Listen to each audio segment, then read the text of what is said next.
Cet épisode des Midis Horrifiques est une présentation de la brasserie Anorak Brew Pub. Située à Morin Heights, la brasserie Anorak Brew Pub est la place idéale pour prendre une excellente bière entre geeks et surtout bien manger. Maintenant, place à l'épisode.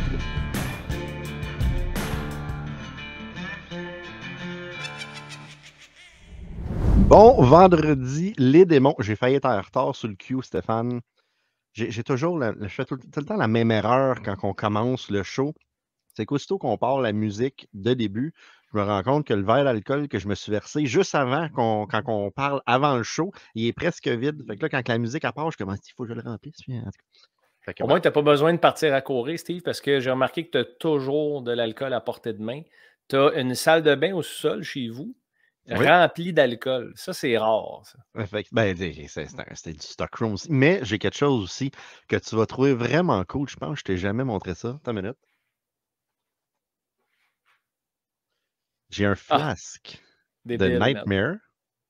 Et à l'intérieur, j'ai toujours un petit peu de sortilège. Fait que c'est pas juste un 7-piece décoratif, là. Non. Oh. Oh, goûte le métal un petit peu. Non, j'aime ça fret, moi, ça c'est comme chaud, là, c'est comme tout. Mais c'est ça, mais c'est très rare. Il est là, ça doit faire 1 an qu'il y en a dedans. Je n'ai pas encore tout bu, fait que je suis pas un très gros buveur. Très sexy, ton petit flasque. En fait, ça, tu peux te promener avec ça en chest dans un parc, puis tu prends des petites gorgées, puis tu te mets à crier après des inconnus qui te croisent. On dirait que ça fit avec cette flasque-là. Je vois juste des gens qui struggle dans la vie, dans des films, tenir un flasque de même, mais vu que c'est Nightmare, ça lui donne un peu plus de classe quand même. Oui, effectivement. Mais il est très, très beau. Je me rappelle plus où j'ai pogné ça. À Shockstock. Ah, Shockstock, j'ai pogné un duo, en fait, un trio. J'ai pogné ce flasque-là et 2 tais d'oreiller Nightmare que j'ai chez nous. Puis savoir que c'est mes oreillers, comme ça, ma blonde ne les vole pas parce qu'elle a peur de mettre à côté de la tête dessus. Ah, elle a même peur des oreillers de Nightmare, même si elle n'a jamais vu les films. D'ailleurs, Steve, une question comme ça, c'est lequel ton Nightmare on Elm Street préféré? Ah, mon Dieu, je pense vite, là. Ben, j'adore le deuxième, mais je vais te répondre la même réponse que j'ai toujours. Faudrait que je les réécoute pour pouvoir te dire que. Parce que ça fait trop longtemps. Fait qu'il y en a que je me rappelle plus. J'avais vraiment beaucoup aimé Wes Craven New Nightmare quand j'étais jeune. J'avais trouvé ça hot. Je trouve que ce film-là a un peu mal vieilli. Je l'ai regardé il y a peut-être 5 ans, la dernière fois, puis je trouve que le film est prétentieux un peu, malgré que je suis un gros fan de Wes Craven. Ça se prend un petit peu trop au sérieux sur à quel point Freddy est dans le mythos collectif. Le choix populaire des Nightmares, je dois dire, Steve, pour la plupart des gens, c'est Dream Warriors. Un retour en force après le 2 qui s'est un peu égaré là, du thème principal où est-ce que Freddy il respectait plus tout à fait ses règles là, venant du 1. Puis le 3, c'était un retour vraiment en force. Avec Ken Sagoes d'ailleurs. Puis Ken Sagoes qui joue Kincaid. Puis je veux prendre le temps de mentionner ça. Il y a à peu près 1 heure, j'ai vu l'entrevue de la petite tripeuse d'horreur qui est Gabi, la fille de Martin, qui a fait une entrevue de 3 minutes avec Ken. Puis premièrement, hats off à l'anglais de Gabi. Elle a 9 ans, cette petite fille-là. Oui, effectivement. Elle parle vraiment très bien anglais. J'ai été un peu surpris. Je ne savais pas qu'elle parlait si bien. Et je dois aussi dire que Ken a l'air vraiment d'un chic type, très généreux, puis passionné au bout. Puis elle lui demande, parce qu'il a joué dans le 3, puis il a joué quelques scènes dans le 4, puis il meurt très vite. Mais elle dit, c'est lequel ton préféré? Puis tu le vois dans sa face qui est sincère quand il répond, j'ai adoré les 2. Il dit, j'aime mieux le 3 parce que j'ai eu plus de temps à l'écran. Ceci dit, j'aime les 2 films beaucoup quand même. Fait que tu checkeras ça, Steve. Je pense que tu ne l'as pas vu encore. Ou... l'entrevue, tu parles, ou le 3? L'entrevue, oui. L'entrevue?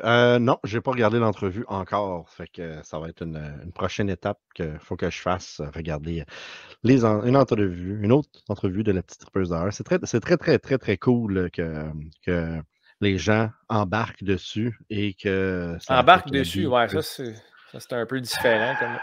Stéphane, come on! Mais c'est vraiment cool parce que la dynamique, quand c'est une petite fille, tu sais, c'est un enfant, là, quand c'est une petite fille qui fait l'entrevue, on dirait que les invités n'ont pas la même... n'ont pas la même interaction du tout avec la personne qui fait l'entrevue que si c'était un gars de notre âge ou une fille de notre âge. Ouais. Parce que c'est assez unique. Ce côté-là de la petite tripeuse, je ne le connais pas beaucoup, mais ce que j'ai vu tantôt, c'était bien cool, en tout cas. Yes, sir! Elle va être au Requiem, la petite tripeuse d'horreur, justement. Comme l'année passée, elle était là. Fait que, bon, je fais une petite plug pour le Requiem encore. Je pense que tout le monde le sait. C'est la semaine prochaine que le Requiem va pas fêter sa 6e édition, ça n'a aucun rapport. Ça va être la 6e édition du Requiem la semaine prochaine. Ouais, dans 8 jours, man. 8 jours, ça va être vraiment cool. Je suis vraiment dans le juice présentement. Les réalisateurs sont en train de m'envoyer des films. Les vendors m'écrivent pour avoir des questions, puis etc. Fait que c'est comme un constant. Il faut tout le temps que je check mes emails à toutes les 25 minutes, une demi-heure, je check. Oups, j'ai un nouveau email, j'essaie de répondre, etc. Fait que, mais ça va être le fun. Ça va vraiment être le fun comme toutes les autres années. Et je suis content que tu vas vivre ça pour la première fois. Ben oui, certainement, ça va être un honneur. Le seul Horror Convention que j'ai vécu avec toi, c'était avec Martin également pour le New Jersey Horror Con. Puis écoute, je vais m'en souvenir toute ma vie. Ça, il n'y a aucune question. C'était trippant du début à la fin, sauf le retour en char qui est un peu rough pour mon oncle Stéphane. Mais à part ça, c'était correct. Là, c'est dans notre cours. On a un invité d'honneur, on l'a dit la semaine dernière, c'est Brian Bremer. Acteur dans le film Pumpkinhead. On fête le 35e anniversaire de Pumpkinhead cette année. Pumpkinhead, qui est un film qui est assez influent, un film qui est polished, je te dirais. Un film qui est très bien réalisé puis qui est très égal en termes de qualité du début à la fin. Fait que c'est au-delà d'un cult classique, c'est un cult classique, c'est sûr, parce que c'est un film qui a, je pense, fait 3,5 millions au box-office sur un budget de 2 millions, ce qui est vraiment pas grand-chose. Mais ça reste que le film, selon le standard de qualité de ces types de films-là des 80s, je trouve que Pumpkinhead stand out. Puis, encore une fois, je me répète, mais si tous les auditeurs qui nous écoutent cette semaine n'étaient pas avec nous la semaine dernière, je vous recommande chaudement de regarder Pumpkinhead avant de rencontrer Brian Bremer au Requiem la semaine prochaine. Parce que Brian, je vous le dis, je l'ai rencontré à Jersey, chic type, hyper approchable. Puis, comme Steve m'a appris, dernièrement, ça fait juste 1 an qu'il fait des conventions. Oui. Puis le gars, c'est un vieux de la vieille. Là. Il n'a pas commencé en 2008. Là. Il a commencé en 1988. Son premier film était Pumpkinhead. Très hâte de le rencontrer. Puis on va avoir une belle entrevue avec lui en plus. Ça va être trippant, ça. Ah oui, le panel va être incroyable. Lundi, on va sortir la programmation officielle, en fait, du Requiem, savoir les heures, à quelle heure que les tel screenings. Là, présentement, si vous êtes sur la page, tous les jours, il y a 2-3 films qui sont annoncés. Mais là, il va y avoir une programmation officielle et tous les gens qui vont se présenter au Requiem vont avoir un beau petit flyers avec une programmation pour savoir quand est-ce la conférence de Brian, quand est-ce qu'ils sont les films québécois, quand est-ce qu'il y a d'autres longs métrages, etc. On a beaucoup de longs métrages québécois cette année, puis du côté anglophone aussi, fait que c'est le fun parce que les réalisateurs vont être là. Moi, je trouve toujours ça le fun quand je vais dans un festival, surtout un petit festival dans une convention, d'aller voir un film, mais en sachant que le réalisateur est là.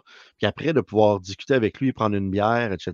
Parce que, tu sais, au Requiem aussi, c'est une journée. Hein. Fait que on ne peut pas se permettre d'avoir des Q&A, des question and answer, comme on dit, après chaque film. Parce que si on ferait ça, c'est un autre 30-20 minutes. Puis là, on perdrait du temps de programmation pour passer plus de films puis que les gens puissent les voir. Fait que tu vas voir un film, le réalisateur il est là, puis ensuite, il est à l'extérieur de la salle, tu peux jaser avec. C'est super cool. Et une autre affaire qui est super cool au Requiem, et là, ça aurait pu faire partie de mon tour de table, mais ça ne le fera pas, c'est qu'au Requiem, vous allez pouvoir acheter ça. Ah ben oui. Qui est le Blu-ray Sur la route de l'horreur.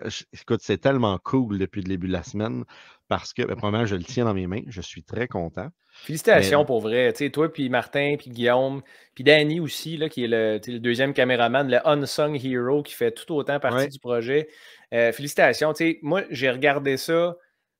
D'emblée, je tripe sur l'horreur, on s'entend, mais je n'avais jamais entendu parler du show avant de te connaître, Steve. Puis quand je l'ai regardé au début avec Caro, on va regarder un épisode ou deux pour se donner une idée c'est quoi. Puis on a littéralement binge à travers toute votre saison en 3 soirs à peu près. Cool. Puis ça s'écoute tout seul parce que c'est super bien monté. Je ne sais pas qui a monté ça, mais d'après moi, tu le connais. Quelqu'un, là. Ouais. Puis écoute, ça s'écoute super bien. Puis là, j'imagine qu'il doit y avoir quand même des petits Easter eggs avec votre Blu-ray, là. Ben, en fait, dans le Blu-ray, il y a les sous-titres français, anglais, il y a les bandes annonces. Il n'y a pas de Easter egg en tant que tel caché à l'intérieur. Qu'est-ce qu'il faut se dire? C'est que c'est pas un film, c'est une série. Ça dure, c'est 12 épisodes de 28 minutes. Ça dure 6 heures et quelques. On est vraiment à la limite de capacité de qu'est-ce qu'un Blu-ray peut prendre, à moins de commencer à réduire la qualité des émissions, d'enfants de même. Fait qu'on n'a pas pu s'amuser à cacher plein d'affaires dedans. La seule chose, c'est que toutes les personnes qui l'ont commandé en précommande et un petit hint, il nous en reste un petit peu encore un peu. Vous avez deux merveilleuses choses qui viennent avec. Pour moi, on l'a fait. Hein? Il y a la photo de Martin ça, là... qui fait un tuck-in, mais tu vois, moi, il m'a marqué Tokyo. Il m'a barré le in pour faire un Tokyo. Hein, toujours aussi gentil avec toi, Martin. Ouais. Hein, et on a une petite photo de nous en tant que Loser Club qu'on vous a signé aussi, qui est très le fun. Ça, c'est une de mes photos. Je pense que c'est ma photo préférée de la saison 1 de Sur la route de l'heure. Ouais, c'est vraiment cool. C'est exactement où est-ce que les Loser Club, ils vont dans la ruelle, etc. Fait que c'est vraiment le fun. Puis qu'est-ce qui est vraiment tripant depuis le début de la semaine, c'est de voir les posts sur le groupe de Sur la route. C'est comme, j'ai reçu ma copie, je vais regarder ça. Puis il y en a, c'est comme, j'ai reçu ma copie. Puis là, mettons, on va répondre, bon visionnement. Je les ai toutes déjà vues, je vais les réécouter. Ou il y a du monde qui pose vraiment, j'ai reçu ma copie, je découvre ça pour la première fois parce que je ne sais pas du tout c'est quoi. Le best. C'est cool. Puis là, que le monde t'écrive, là, t'écris, j'espère que tu vas apprécier. Puis dire, si c'est aussi bon que les 3 premiers, c'est sûr, je vais triper. Fait que c'est vraiment le fun. Je suis vraiment content. Puis ça va être au Requiem, ça va être disponible. Puis on va même pouvoir vous dédicacer ça si ça vous tente de se faire signer ça. Donc, c'est vraiment trippant. Puis, tu sais, non, là, il y a 12 épisodes. Puis, il faut le mentionner aussi au Requiem. On va encore présenter le 13e épisode que j'ai animé avec vous. Une petite table ronde, mais une table triangle, en fait, avec toi, Martin, Dany, puis Guillaume. Puis c'était trippant. C'était vraiment, vraiment trippant. J'ai hâte de le revoir. Là. Fait que, pour ceux qui n'ont pas vu l'épisode 13, pas en primeur, mais vous allez le voir là, gratuitement parce qu'il n'est pas sur le disque au Requiem. Là, avec votre entrée, il faut que vous soyez rentré au Requiem. Il y a quand même un coût à rentrer, mais c'est tellement pas cher. N'oubliez pas, c'est 200 $ par personne pour entrer. Vous donnez les premiers 198 $ à moi, puis vous donnez 2 piastres à la porte là, pour le type. Puis après ça, on vous laisse passer. Puis ça, c'est 8 $ les Requiem, bien entendu. Fermez pas vos TV tout de suite. C'était une blague. Pas très drôle, mais c'était une blague quand même. La semaine prochaine, le Requiem, donc le 23. Le 16. Le 16, c'est demain, Steve. Donc ça, c'est samedi le 16. Qu'est-ce qui se passe demain?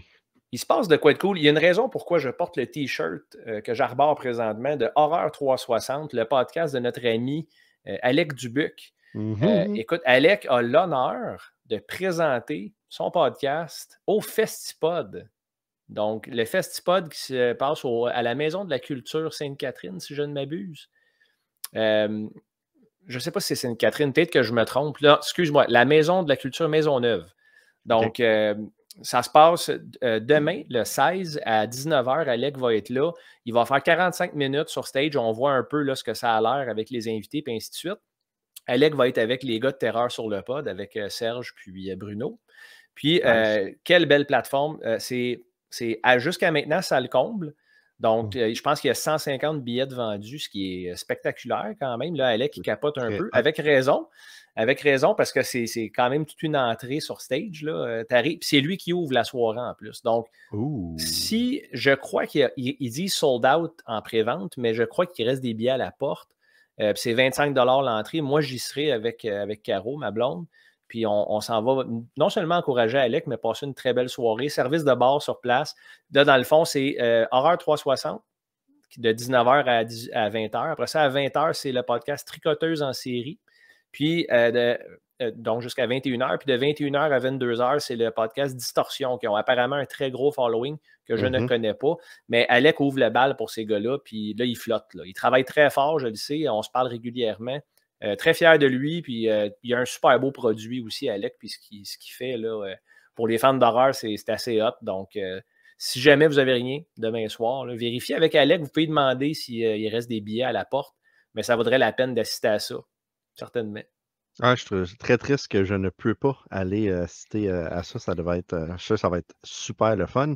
Tu parles du 16, là, je saute d'une journée. Qu'est-ce qui se passe le 17, mon Stéphane? Incroyable. Ça, c'est tout un honneur pour nous Ça, maintenant, c'est Steve. très cool. Ça, c'est très cool. Le podcast Revue. En fait, c'est un podcast vidéo qui est sur YouTube qu'on voit à l'instant avec Steve, qui est en Belgique depuis plusieurs années.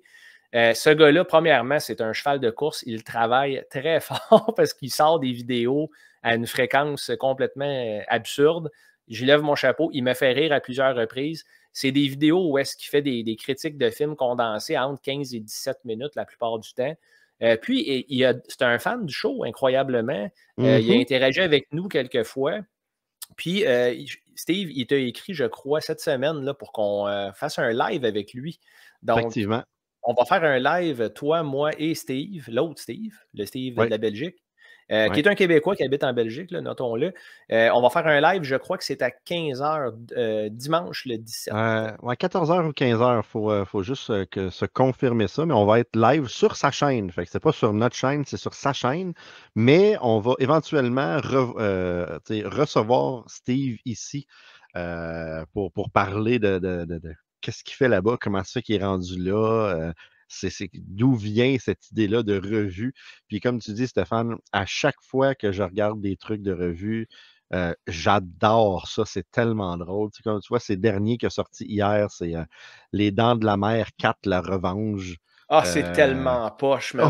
Pas le vidéo de Steve, mais ce film-là, c'est. Voilà, c'est ça. Il y a 4 jours, il a sorti Nemesis aussi. On le voit ici sur le frame guide que j'ai fait, le deuxième vidéo, Nemesis, wow. qui est un film qui met en vedette, écoute, là, je vais peut-être massacrer son nom, je crois que c'est Olivier Gunner, quelque chose comme ça, qui est comme un acteur français. C'est un gars qui a voulu suivre les traces de Van Damme en faisant des films un peu d'action, puis ça a plus ou moins marché, mais Nemesis, il y a une série de 4 films. Et j'ai les 4 ici. Et j'attends le moment parfait pour les écauter. À un certain point, je voulais me taper avec Danny une journée Nemesis, Split Second avec Rotor Auger, Dark Angel avec Dolph Lundgren et The Hidden, qui est des genres de c'est films bon, The Hidden. Mais je ne m'en rappelle plus, des genres de films de science-fiction, de monstres, etc. Et, les effets spéciaux dans ce film-là sont vraiment bons. Oui, il y a le deuxième aussi. J'ai le coffret des deux. Fait qu'éventuellement, je veux écouter le deuxième. Fait que, comme que je dis à toutes les semaines, il faudrait regarder ça un jour. Ben oui, Steve. Écoute, après. Dimanche soir, on regarde ça, un film. On peut faire ça. Je vais être chez vous déjà. Là. Parce que justement, l'épisode en live qu'on va faire avec Steve de revue, ben, on va être en présentiel chez toi. Dans un nouveau setup que je nommerai pas tout de suite, mais qu'on va présenter à nos auditeurs et à nos amis là, qui nous connaissent sans savoir vraiment de quoi qu'on parle à chaque fois qu'on mentionne notre fameux projet. Bien là, vous allez avoir un petit aperçu. Puis, je propose aussi qu'on partage le lien du vidéo live sur notre page sur la route de l'horreur, bien entendu, pour que les gens puissent se joindre à nous, interagir avec nous. Steve, j'ai remarqué aussi qu'il répond beaucoup à ses auditeurs puis il interagit énormément. Il y a des centaines et des centaines de commentaires sur ses vidéos, puis Steve prend le temps vraiment de discuter avec sa communauté. Un chic type, vraiment. Puis d'ailleurs, il a regardé Bloody Hell suite à ma recommandation, imagine-toi donc, parce que j'ai donné 5 yeux sur 5. Le premier, peut-être le dernier de l'histoire de Regarde-moi ça, qui a 5 yeux sur 5. Puis il a beaucoup aimé ça. Puis après ça, il a plugué notre chaîne. Puis tu sais, on n'y a rien demandé. Fait que moi, vraiment, des gens comme ça qui vont donner sans rien demander en retour, là, c'est ma sorte. Fait que Steve, si tu nous écoutes, salut, puis on se voit dimanche. Yes, sir, on se voit dimanche. Là, parlant de voir des choses, j'aimerais ça vous montrer 2-3 trucs que j'ai. Okay. Que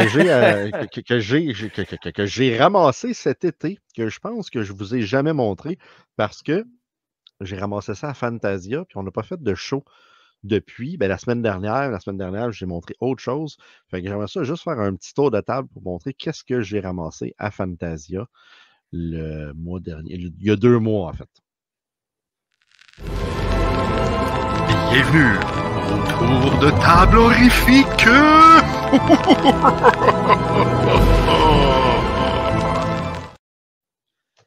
Alors, j'étais à Fantasia. en juillet parce que j'ai fait partie de Frontières, qui est comme le marché du film où tu peux rencontrer des producers. C'était une expérience incroyable. Si vous êtes réalisateur, vous faites des effets spéciaux, vous êtes acteur, vous voulez aller faire un tour à Frontières, ça coûte un certain montant pour la passe, mais quand même, ça vaut la peine d'aller à Frontières. Et qui dit Fantasia dit Vinegar Syndrome. Vinegar Syndrome était à Fantasia. Et ben, j'ai été voir notre ami, écoute, là, j'ai Adam dans la tête, c'est pas ça, pas en tout son nom. Pense-y plus, puis ça va revenir. Ouais, en tout cas, je vais te le dire tantôt. Et j'ai ramassé une coupe de trucs à Fantasia de Vinegar Syndrome. La première des choses que j'ai ramassées, puis là, tu me diras, Stéphane, si tu as vu ou tu n'as pas vu ces films-là, Primal Rage. Non, j'ai joué à Primal Rage à l'arcade, puis c'était un terrible jeu. C'est un terrible jeu, mais ça a-tu rapport avec le film? Ah, probablement pas. Écoute, il paraît que c'est quand même bon. Fait que j'ai ramassé ça. J'ai ramassé Creature aussi. La pochette était carrément, mais là, les deux films se ressemblent un petit peu, je trouve. Parce que c'est une. Ouais, mais j'aime ça, moi, les genres de monstres. J'avoue que les pochettes se ressemblent un petit peu. T'aimes ça, les films avec des macaques dedans? Puis... Ouais. Ah, ouais. En fait, j'ai ramassé aussi Mutant Hunt. La pochette est sick. Complètement sick. Wow! Peux-tu remontrer ça, s'il te plaît? Check ça, man. Puis si-tu embossed, comme quand tu y touches, as-tu une texture? Ah, ben le Mutant Hunt, oui. Ah, c'est très Mutant propre, Hunt, il y a une texture. Et regarde, ça, c'est la pochette originale à l'intérieur. Aïe, aïe! OK, c'est bien sick. C'est quelle année, ce film-là? C'est quelle année? C'est 87. OK, right there, man. C'est ça. Et j'ai regardé ce film-là cet été avec notre bon ami Anthony, qui est descendu de New York, venir ici. C'est terriblement bon. OK, fait vraiment c'est so bad it's good. Ça, mais en fait, c'est vraiment fucking mauvais, mais c'en est drôle et le fun à regarder. C'est ça qu'il faut, Stéphane, éventuellement, il faudrait que tu regardes ça. Après, j'ai pogné Minefield avec Michael Ironside, qui est un film réalisé par, si je me rappelle bien, c'est Jean-Claude Lard qui a réalisé ce film-là, qui est un Québécois, en fait, Jean-Claude Lard. Est-ce que c'est ça? C'est Jean-Claude Lard? Je crois. Made by Supergroup Canadian, including. Puis George Mialka fait partie de ça. Ah, ben. Oui, réalisé par Jean-Claude Lard. Fait que tourné à Montréal. Donc, je me suis ramassé ça aussi. Michael Ironside, qui est un Montréalais. Donc, oui, il n'a pas eu besoin de voyager trop loin. J'ai adoré Michael Ironside dans Total Recall en passant. Ah, il est toujours bon, Michael Ironside. Un très bon bad guy. C'est un très bon bad guy. Il fait tout le temps le bad guy, en fait. C'est très rare qu'il est le good guy. Regarde la face, man. Il a l'air d'un père autoritaire qui est constamment déçu de ses enfants. C'est ça, la face, là. Wow. Je me suis aussi pogné Frostbitter, Wart of the Wendigo. qui j'ai aucune idée c'est quoi. Mais quand tu regardes les photos en arrière. Ah, wow. Ah, style, man. Check le masque au centre. Ça fait très Evil Dead 1, ça. Ça fait très Evil Dead 1. Fait que ça a l'air. Puis c'est une cabine sur le dessus. Ça a l'air très cool. Et la dernière chose que je me suis ramassé, que je ne pouvais pas passer à côté, c'est le Holmes Ground Horror Volume 2. Wow. Encore une fois. Le super coffret qui est comme juste écœurant avec 3 films à l'intérieur. J'ai le 1 à la maison. Je n'ai toujours pas regardé les films, mais il fallait que je pogne le 2. Parce que Andy, Andy nous fait, tu y pensais plus. Andy nous fait toujours des très bons prix. Je l'ai dit la semaine passée, Steve, je ne suis pas quelqu'un qui collectionne les médias physiques, pas parce que je n'ai pas envie, mais c'est que le hobby coûterait trop cher et il est trop tard, dans mon cas à moi. Mais je te garantis que je vais acheter quelque chose chez Vinegar Syndrome au Requiem parce que tu me montres les pochettes, c'est tellement vivant, c'est coloré, tu sais, puis le film dedans, c'est souvent une totale marde, mais juste la qualité du boîtier, man, tu mets ça sur une tablette, c'est comme un livre dans une bibliothèque, là, c'est clean en Christ. Exactement. C'est vraiment cool. Est-ce qu'il y avait autre chose, Steve? Parce que moi, il faut que je parle de... OK, écoute, j'ai rien acheté, moi, cette semaine. Par contre, il faut quand même que je fasse un erratum. Je ne sais pas quel anévrisme m'a pris, Steve, la semaine passée, mais quand je t'ai montré ma trouvaille de Alien Quadrilogy, je l'ai déplié, j'étais bien fier de ma shot. Pour des raisons nébuleuses, j'ai dit Adrian Quadrilogy. Puis d'habitude, je peux déparler puis je me reprends parce que je m'entends. Ouais. J'ai fuck all remarqué ça. Moi, je m'en suis même pas rendu compte. Ben, sinon, tu aurais dit de quoi tu parles, AJ? T'es fou, Calis, mais t'as rien dit, ni moi. Là, je me suis réécouté après, puis j'ai fait ah, j'espère que personne s'en rend compte. Ben, fidèle au poste, Martin s'en est rendu compte. Martin Bruyère est venu me le dire, puis j'ai dit ben oui, tabarnak, même. Je ne sais pas qu'est-ce qui m'a pris, mais je veux juste vous dire que Adrian Quadrilogy, ça n'existe pas. À moins que vous achetiez Rocky 1, 2, 3, 4, techniquement, Adrian est dedans. Ouais, c'est ça. Mais c'est pas tout à fait à point. Fait que drôle d'erratum quand même. Puis Marthe, ça l'a fait rire, je suis content. Puis ça m'a fait rire moi aussi de me rentendre après. Je dis de quoi qu'il parle, la belle. Mais tu sais, fallait que tu saches que Martin aurait spoté ça parce que Martin a un français impeccable. Hein, en venant de Maniwaki, son français est incroyable. Hein? Martin a bien fait de me coller là-dessus, puis j'aurais fait la même affaire. C'est quoi Adrian? En plus, il m'a demandé, cette salle. J'ai hâte de te voir, et toi, Bruyère, la semaine prochaine. Tu n'auras pas tes 2 becs comme d'habitude. Tu vas avoir un bec et une tape sur une fesse. Ça va être différent. Oh, tabarouette. Fait que ça... Ça t'a-tu déstabilisé un peu, ça? Ça m'a déstabilisé. Un petit bec avec une tape. Non, mais comme une game de balle, Steve. Belle game. Tu donnes une tape sur la fesse. Ah, c'est la belle game de tape sur la fesse, c'est ça. Fait que, mais j'ai pas le goût de voir ça. J'ai pas le goût de voir ça, votre petit bec, votre tape sur la fesse. De dire le gars qui vend des photos de Martin à poil dans un Blu-ray. Arrête d'essayer. Je voulais faire un lien avec un regard, moi, ça. Puis là, tu viens de fucker mon lien. C'est l'histoire de ma vie, ça. Fait qu'on y va. Ben, je veux savoir comment tu as trouvé Incubus. Hey, toi, regarde-moi ça.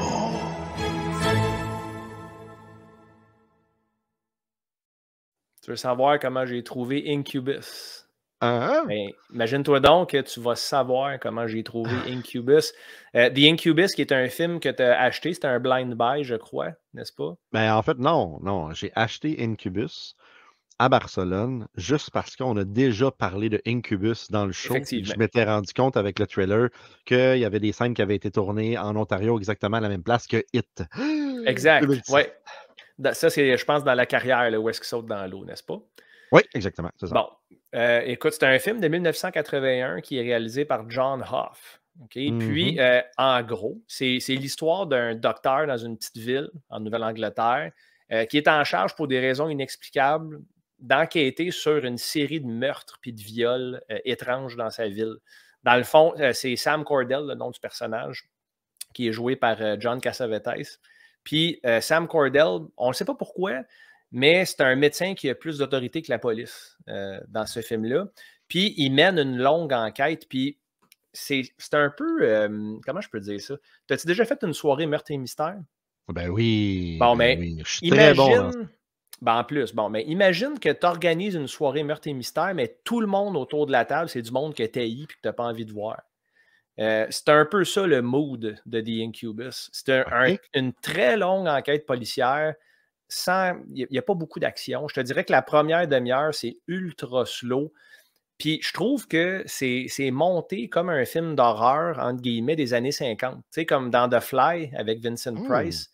Il y a énormément de longs dialogues entre les enquêteurs et les médecins où est-ce qu'ils essayent de déchiffrer puis de démystifier qu'est-ce qui se passe, parce qu'il se passe de quoi de surnaturel. Puis c'est un film qui est un peu avant-gardiste, sans le vouloir, parce que il y a un jeune qui est supposé avoir 18 ans, qui a clairement 46 ans, l'acteur qui le joue, comme bien des ados dans les films des 80s. Il fait des rêves prémonitoires, puis à chaque fois qu'il rêve, quelqu'un se fait tuer dans la ville. Fait qu'il y a une connexion où est-ce qu'il dit « je veux plus dormir, je veux rester réveillé », puis il est épuisé, visiblement, parce que si je m'endors, quelqu'un va mourir, puis effectivement, c'est ça qui arrive à chaque fois. Donc, le médecin commence son enquête, puis c'est très sexuel, ce film-là. Pas visuellement, il n'y a pas vraiment de nudité, il y en a un petit peu là, de frontal, mais c'est pas un film qui va être visuellement sexuel, mais il y a beaucoup de références au sperme. Il parle beaucoup de très grosses quantités de sperme retrouvées dans la victime. Puis là, un moment donné, tu es comme, OK, oui, OK, on a compris, le move on. Il dit, ouais, mais c'est pas normal. Il y a tellement de sperme que ça doit être plusieurs hommes qui ont violé cette pauvre victime. Ouais, mais la quantité de sperme, là, un moment donné, tu es comme, arrêtez de parler de sperme, puis de grosses quantités de sperme dans des personnes mortes. Tu sais, c'est des choses... Moi, c'est pas tout à fait mon bag. Je suis peut-être pas normal, tu vas me dire, mais c'est comme ça. Puis à travers tout ça, il faut que je dise que la réalisation est superbe. honnêtement. Là, dans l'ensemble, la cinématographie, très, très bien. Il y a des super belles shots. C'est bien éclairé. C'est stable. Les shots sont belles, sont droites. Le score est super bon. Par contre, au niveau du score, ce que j'ai moins aimé, il est hors contexte. Donc, tu vas avoir vraiment du gros violon avec un gros crescendo, mais dans une scène qui n'a pas rapport avec la toune. Tu comprends? C'est comme s'il avait mis ça dans le montage après, mais tu es supposé mettre la musique qui suit l'ambiance. Là, il y a des dialogues, puis il y a du gros violon qui part en plein milieu, puis ça enterre un peu le dialogue. Fait que c'est comme. Mais encore là, c'est un film à bas budget. On s'entend. Là, c'est pas une méga production. Fait que si c'est les bémols que je peux y donner, c'est ça. C'est très slow. Il y a très peu de gore à l'écran ou de kills même. C'est souvent des femmes qui crient avec un effet stroboscope, puis qui se font tuer off-screen, puis tu vois pas vraiment qu'est-ce qui se passe. Okay. Par contre, je dois dire que dans le film, il y a un kill absolument spectaculaire. Puis vraiment au point que j'ai fait « Oh shit, je l'ai remis ». Fait que pour faire ça, puis là, j'aurais dû le dire d'emblée, là, je suis un peu rouillé parce qu'on n'a pas fait ça depuis longtemps, on spoil. Donc, si vous n'avez pas vu un film de 1981, too bad, je vais vous le spoiler maintenant. Fait que là, je ne l'ai pas vu, fait que moi, je vais quitter. Tu vas quitter? Non, je veux que tu entendes ça, man, ça vaut le coup. Il y a un random personnage qu'on voit uniquement pour cette scène-là qui se fait tuer à un moment donné, qui s'en va dans sa grange parce qu'il entend son chien hurler. Il trouve son chien avec un pitchfork passé bord en bord du cou. Okay. Puis là, il est sous le choc, il a un shotgun des mains, puis il voit son chien mort. Il tourne la tête, puis il reçoit un coup de pelle sur le côté, dans l'artère, direct, dans la carotide. Puis c'est super bien fait, puis il revole dans le mur, mais en recevant le coup de pelle, par accident, il tire son shotgun dans son propre pied. Et le pied éclate, man, puis la shot de caméra reste dessus longtemps, puis tu vois les morceaux d'os, tout, c'est fucking nice, là. Fait que là, j'étais, wow, OK. Premièrement, c'est arrivé au bout de 45 minutes, fait qu'il était temps. Ouais. Puis après ce kill-là, plus rien. Il n'y a plus de gore, il n'y a plus rien à l'écran. Fait que j'étais comme, ils ont tous mis le budget des effets spéciaux. Il n'y avait plus de budget. Puis en plus d'avoir une pelle dans le cou et de se faire blaster le pied, le gars, il se fait passer à travers la grange du 2e étage puis il tombe tête première à terre. Fait que c'est vraiment violent. C'est assez spectaculaire, tout ça. Puis au final, la personne ou la chose qui tue les victimes, man, c'est un Universal Monster. C'est 2 gouttes d'eau, une ressemblance au Creature from the Black Lagoon. OK. Pareil. C'est la même affaire, puis il y a un shock reveal à la fin que je ne vais pas dire en détail parce que c'est tellement convoluted puis étrange que c'est difficile à expliquer. Mais le shock ending m'a surpris. Je ne m'attendais pas à ça. Fait que c'est ça, c'est un film, je te dirais, qui est assez inégal, mais les bons bouts, je les ai vraiment trouvés bons. Les mauvais bouts, je les ai vraiment trouvés mauvais. Puis il y a un petit peu trop de conversation de gallons de sperme. Ça a-tu rapport en bout de ligne, le gallon de sperme? Oui, ça a rapport. OK, c'est bon. Ça a rapport, étrangement. Fait que, écoute, ben là, tu me fais quand même une critique quand même positive de tout ça. Tu sais, tu n'as pas dit que c'était aussi mauvais que The Witch. Ah non, on n'a jamais parlé de The Witch, excuse-moi. Là, je le plug. Mais tu sais, fait que, écoute, je suis curieux combien de yeux que tu vas donner à ce film de 1981 de M. Hoff. Combien de fois je dis son nom comme il faut? There you go. Je vais le noter en plein centre. C'est un 2.5 sur 5, qui est plus que je m'attendais, Steve. 2.5 sur 5. Fait que là attends, là, c'est quoi nos règles? Est-ce qu'on continue avec toute la charte qu'on avait de l'année passée oui. ou vu qu'on a fait? Okay. Oui. Fait qu'un 2.5, fait qu'il vient chercher Terrifier, Santa Slay. Non, c'est quoi le film là, avec le tueur Victor? Là? Vicious Fun?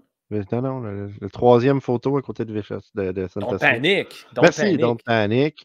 Il n'y a pas besoin d'introduction, Don't Panic. Night of the Evil Dead, Halloween Kill. OK, Sadness. Fait que, ouais, il s'en vient ici. Fait que c'est quand même... en plein centre. Il cote en plein centre. C'est meilleur que Terror Train, on s'entend. C'est un film de 1981, donc je le juge comme un film de 1981 sans grand budget. Les choses qu'il réussit, il les réussit très bien, mais les choses qu'il rate, il les rate assez fort aussi. Fait que, tu sais, je ne peux pas y donner plus que 2.5. C'est très lent. Moi, une longue enquête policière, là, que ça jase tout le temps, c'est pas tout à fait mon bac. Donc, mais quand même, 2.5, c'est pas méchant. Ouais, fait que j'ai pas été si chiant que ça avec toi. Hein. Tu pensais que j'allais te frapper en arrière des genoux, que tu tombes en terre, puis que j'allais te donner un coup de pelle en arrière de la tête, mais en fin de compte, c'est pas super bien. Non, j'ai juste eu le coup de pelle. Hey, right. Justement, John Hoff, c'est notre ami Dan qui nous avait parlé de lui, si je me souviens bien. Mais il a aussi réalisé, je pense, un Howling qui est exécrable.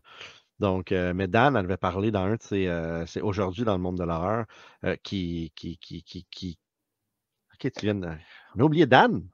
T'as oublié Dan. J'ai oublié Dan. On était trop emballés avec le Requiem, le Festipod revu, le kit. On a oublié Dan. Hey, ben, écoute, 35 minutes dans le show, Steve, on a amplement le temps de rentrer Dan là-dedans, puis on va pouvoir jaser des sorties de la semaine. Ça fait longtemps, là, j'ai hâte. Là. Ouais, j'ai hâte parce que j'ai pas vu. Fait que j'ai hâte de voir de quoi il va parler. J'espère qu'il parle pas trop contre nous. Let's go. Salut tribu d'horreur, salut Steve, salut Stéphane. Et oui, je suis de retour avec mes Aujourd'hui dans le monde de l'horreur. Même si on me l'a pas vraiment demandé. Mais tu sais, j'avais quand même vraiment hâte de revenir. Puis j'attendais le message de Steve avec impatience parce que j'aime vraiment ça, faire ça. Donc aujourd'hui, en ce 15 septembre, qu'est-ce qui est sorti? On a un total de 23 films, dont voici les highlights parmi ceux-ci. Premièrement, en 1980, on a White Cannibal Queen, qui est un film de cannibale réalisé par Jesus Franco, un réalisateur espagnol surtout connu pour ses films érotico-horreur. J'ai pas vu grand-chose de ce réalisateur-là, le seul film que j'ai vu m'a pas particulièrement impressionné. Mais là que je sais qu'il a fait un film de cannibale, je suis vraiment curieux de voir ça parce que c'est un sous-genre de l'horreur que j'affectionne quand même beaucoup. D'ailleurs, j'ai sorti une vidéo sur Cannibal Holocaust sur ma chaîne YouTube il y a quelques semaines où je recule jusqu'aux origines du sous-genre et où j'entre en détail dans la production de ce film controversé. Donc, vous irez checker ça. Je pense que j'ai fait une popée job. Ensuite, en 1984, on a The Company of Wolves, qui est un film de loup-garou réalisé par Neil Jordan, qui nous a aussi offert les films Interview with the Vampire puis Byzantium. C'en est un autre que j'ai toujours pas regardé, mais je suis vraiment curieux de le voir. Surtout que je suis comme pas un habitué des films de loup-garou. C'est un sous-genre qui est vraiment sous-exploité. Ou du moins, j'ai l'impression qu'il est pas aussi bien représenté que, mettons, les films de vampires ou les films de zombies. Un jour, je vais mettre la main dessus. Ensuite, en 2012, on a The ABCs of Death. Qui, lui, c'est pas clair la journée qui est sortie parce que IMDb dit le 15 septembre. Puis Wikipédia le 14. Mais après des petites recherches, je pense parce qu'il est sorti à minuit entre les deux. Donc moi je dis qu'il est sorti le 15. C'est une anthologie qui réunit 26 courts-métrages par 26 réalisateurs différents, dont Ty West, Adam Wingard puis Ben Wheatley. On y retrouve des courts-métrages comme F is for Fart, M is for Miscarriage, O is for Orgasm, T is for Toilet, puis W is for WTF, soit what the fuck, et je confirme, c'est assez what the fuck, merci. C'est très inégal comme film, mais il y a des moments vraiment le fun, puis d'autres quand même assez marquants. Il y a une suite qui est sortie 2 ans plus tard et qui est aussi inégale. À voir si vous êtes fan de court-métrage. Ensuite, on a un triplé de Full Moon Features. En 2012, on a Puppet Master Axis Rising puis Killjoy Goes to Hell. Puis en 2017, on a Puppet Master Axis Termination. J'ai vu quand même beaucoup de films de Full Moon, mais j'en ai vu aucun de ceux-là.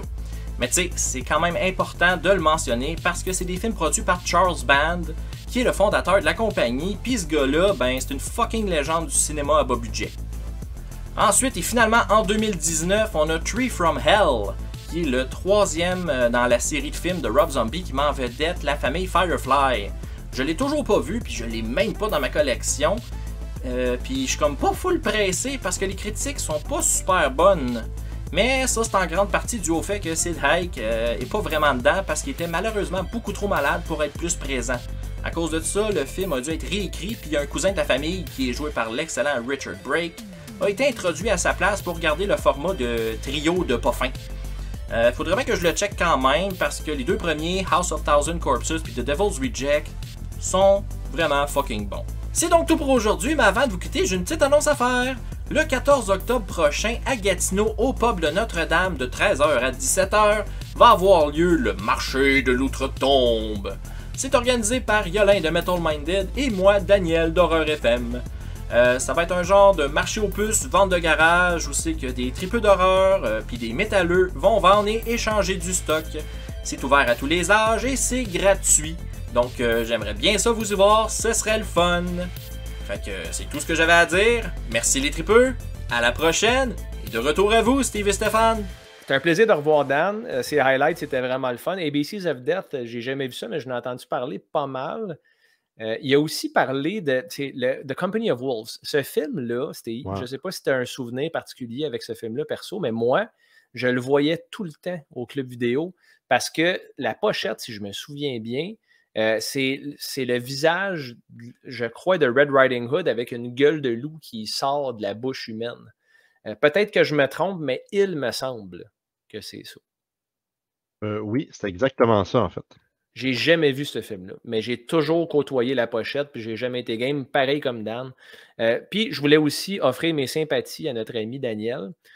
Son Nintendo Entertainment System est mort cette semaine. Puis je dis même pas ça ironiquement, parce que pour vrai, ça faisait au-dessus de 30 ans qu'il avait la même console. Puis tu sais, cette console-là, oui, c'est un morceau de plastique, puis c'est pas sentient, elle n'a aucune calice d'idée, mais elle a accompagné Dan dans toutes les étapes importantes de sa vie. Tu sais, 30 ans, c'est un lifetime. Puis là, elle est morte beyond all repair. Puis ça, c'est très rare, soit dit en passant. Pour les gens qui game, un Nintendo, c'est une brique, man. C'est un tank. Genre de console que tu roules dessus avec un tank, puis c'est le tank qui pète d'habitude. Fait que j'imagine que Dan, il a mis des heures d'amour là-dedans, puis sympathie, mon chum. Effectivement, il y avait plein de choses vraiment intéressantes qu'il a parlé. Il parlait de sous-genre de loup-garou. Moi, j'adore ça, les films de loup-garou. As-tu déjà vu le film que j'ai juste le titre en français, Peur bleue? C'est-tu Peur bleue? Peur bleue. Non, excuse, Bad Moon. J'ai pas vu Bad Moon. Non, mais Écoute. American Werewolf in London, je trouve que c'est un masterpiece. Oui, c'est ça. Ça, c'est un masterpiece, il est connu. Mais sérieusement, Bad Moon, c'est un plaisir coupable. J'adore ce film-là. C'est un très, très, très bon film de loup-garou. C'est meilleur que toutes les Howling. Pas dur à battre, tu vas me dire. Effectivement. Et le marché d'Outre-Tombe, nous allons être là. En fait, sur la route, a une table au marché d'Outre-Tombe. On va être là pour vendre nos Blu-ray de Sur la route de l'horreur, puis chiller avec du monde de Gatineau. Pour une fois que c'est nous autres qui va aller voir Martin. Fait que Stéphane, si t'as rien à faire, le 14 octobre prochain, avec Caro, vous venez faire un tour. C'est quelle journée? C'est un samedi? Oui, c'est le lendemain du vendredi 13.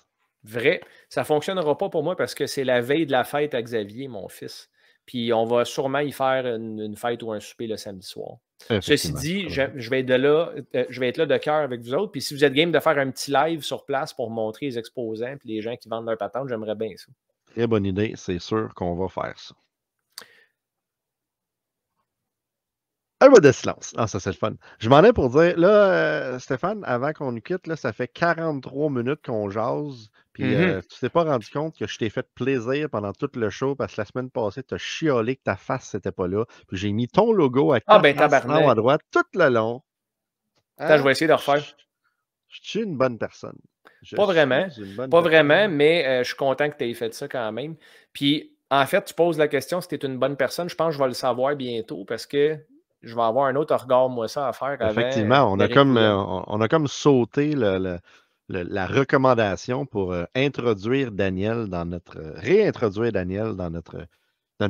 c'est une nouvelle saison. Une nouvelle saison. On a pris un break entre 30. Oui, on pourrait dire ça. Tout comme. En fait, moi, je veux te warmer up pour Brian Bremer, parce que la semaine prochaine, tu vas faire le host durant le panel de Bremer. Je sais que tu as vu Pumpkinhead, mais je crois que tu n'as pas vu Society. Hey, j'ai de la misère. Société, on va dire Société. Tu l'as dit parfaitement. Society, non, je ne l'ai pas vu. Je ne l'ai pas vu. Que tu regardes Society. Ah, c'est parfait. Ça, je suis 100 000 à l'heure là-dedans. Je vais le regarder soit, pas ce soir. Oui. Je peux-tu ce soir? Non, j'ai un ami qui vient à la maison. Ça va être dur ce week-end, sûrement lundi qui vient. Je vais regarder ça dès que je peux. Je suis content que tu me recommandes ça, Steve, parce que je vais avoir juste un film à regarder dans une semaine très chargée. Puis, comme tu dis, c'est un bon warm-up avant de rencontrer Brian. Puis, je pense que ce film-là, est complètement opposé à Pumpkinhead dans sa réalisation.